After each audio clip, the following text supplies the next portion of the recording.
Hello guys, আসসালামু আলাইকুম। আবারও একটি নতুন ব্লগ নিয়ে হাজির হলাম। তো দীর্ঘ 1 মাস পর বাবার বাড়ি থেকে চলে আসলাম শ্বশুর বাড়িতে। তো এসেই এটা ছিল আমার পরের দিন সকালে। আমার ঢাকা আসতে আসতে প্রায় রাত হয়ে গেছে, তো ওইটার ভিডিও ক্লিক আর নেওয়া হয় নাই। আর এটা ছিল পরের দিন সকালে। আর বরাবরের মতোই তো গ্যাস থাকে না এখানে, এটা তো সবাই জানেন, আমার কম বেশি যারা ব্লগ দেখেন। এই তো কোনো মতে রুটিটা একটু বানালাম। আর এই তো দাগ আসলে হয় নাই সেরকম, আর ভাজাও হয় নাই কিন্তু এখন তো পেটকে ঠান্ডা করতে হবে।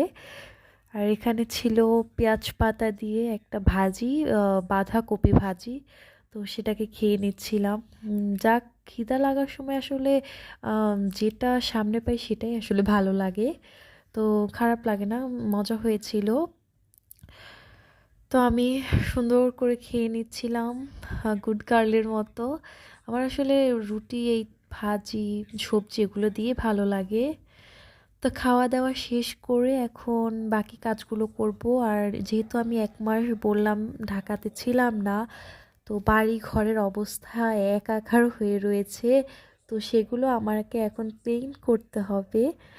তো হয়তো নাস্তা করে এখন কাজে নেমে পড়ব। আর বাহিরে রোদ ছিল, তো আজকে অনেক রোদই ভাবছিলাম ছিল। যে পর্দাগুলো ধুয়ে দেই, যেহেতু বাহিরে রোদ আছে। আর অপরিষ্কার জিনিসে আসলে থাকতে বা দেখতে আমার একদমই ভালো লাগে না। তো এই তো আমি এখানে এই রুমের পর্দাগুলো সব খুলে নিয়েছিলাম। আর আমার শ্বশুর শাশুড়ির রুমের পর্দাগুলো আজকে ধুয়ে দেব। যেহেতু আমার রুমের আর আপুর রুমের এগুলো ভিজাবো, তো ভাবলাম আম্মুর রুমেরগুলো ধুয়ে দেই। তো এখানে এই তো পর্দাগুলো নিয়েছি, আর এখন আমি ভিজিয়ে রাখবো। দেন অনেক কাজ আছে, সেগুলো করব। এরপরে এগুলো ক্লিন করে দেব। আর এখানে যেহেতু পর্দাগুলো খুলেছে আর জানালাগুলো অনেক অপরিষ্কার হয়েছিল, তো ভাবলাম সেগুলো একটু পরিষ্কার করে নেই, কারণ পর্দা লাগানোর পরে আর হবে না। তো এখানে সুন্দর করে ক্লিন করে নিচ্ছিলাম। আর এত পরিমাণে ধুলো জমে, যেহেতু এটা আমরা দোতলায় থাকি, তো খুবই ধুলা হয়। আসলে সবসময় তো ক্লিন করাও হয় না, কাজের প্রেশার থাকে এটা ওটা। আর যেহেতু 1 মাস পর এসেছি, এখনও অনেক কাজের প্রেশার, বাট এখন করতে হবে আমার, তাহলে আসলে অপরিষ্কার জিনিস দেখতে ভালোও লাগে না। তো যাই হোক, রোদও বাইরে চলে যাচ্ছে। আমি এখানে এই তো সব কিছু ধুয়ে ছাদেও নিয়ে এসেছি, আর এখানে সব কিছু নেড়ে দিয়েছি সুন্দর করে, টান টান করে, যাতে রোদে শুকিয়ে যায়।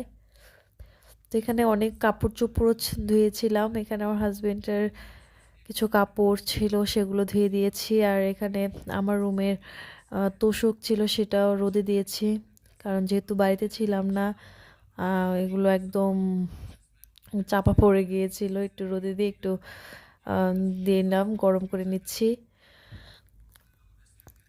শেষে তো এখন ঘরে চলে যাব। আমার প্রায় সব কাজ শেষ, অফলাইনে অনেক কাজ করে নিয়েছিলাম। ঘর মোছামুছি করে নিয়েছিলাম, ঝাড়পোছ দিয়ে সুন্দর করে পরিষ্কার করে এখন একটু আচার নিয়ে বসলাম। আসলে অনেক আচার খেতে ইচ্ছে করছিল। এখানে একটু চালতার আচার, জলপাইয়ের আচার, মিষ্টি জলপাই, টক জলপাই ছিল। তো সেগুলো সুন্দর করে এই তো এখন খেয়ে নিব। আর খেয়ে দিয়ে চলে গিয়েছিলাম গোসল করতে। গোসল করেও চলে আসলাম। অনেক কাজ করেছি, তাই একটু তাড়াতাড়ি গোসল করেছি। আর এই তো ছাদে এসে দেখি সমস্ত পর্দাগুলো শুকিয়ে গেছে। তো এখন ওগুলোকে নিয়ে যাব। আর যেগুলো ভেজা সেগুলো এখন এখানে থাকবে, বিকালে আবার নিয়ে যাব। তো তো আমি দেখছিলাম কোনটা কোনটা শুকাইছে। তো এই তো সব কিছুই শুকাইছে, আমি এখন নিয়ে যাব। এখানে আমি ক্লিপগুলো রাখছিলাম খুলে খুলে। আর চারদিকটা আসলে আজকে অনেক সুন্দর রোদ উঠছে। আর আমাদের ছাদে আসলে বেশিক্ষণ রোদ থাকে না, যেহেতু বাসার সাইডে বড় বড় বিল্ডিং আছে, তো রোদ তাড়াতাড়ি চলে যায়। তো এই তো সব কিছু আমি সুন্দর করে নিচে রেখে এসে এখানে তোশকটা একটু ওর লাঠি দিয়ে ইয়ে করছিলাম, যাতে ময়লাগুলো চলে যায়। অনেক জোরে জোরে দিচ্ছিলাম আর শব্দ হচ্ছিল টাস টাস।